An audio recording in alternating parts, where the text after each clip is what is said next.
high school class at St. Augustine High School that was the first integrated class in St. Johns County. I'm proud that my three daughters grew up having no idea what a segregated educational system was like and don't believe the stories when I tell them.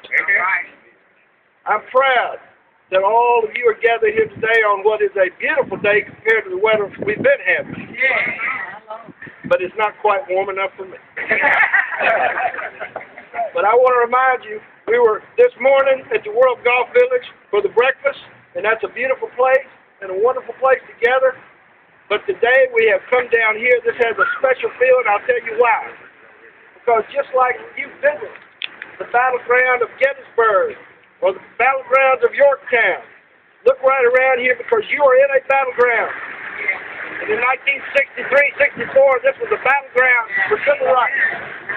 And this was the turning event. This was the Gettysburg of the civil rights movement right here in St. Augustine.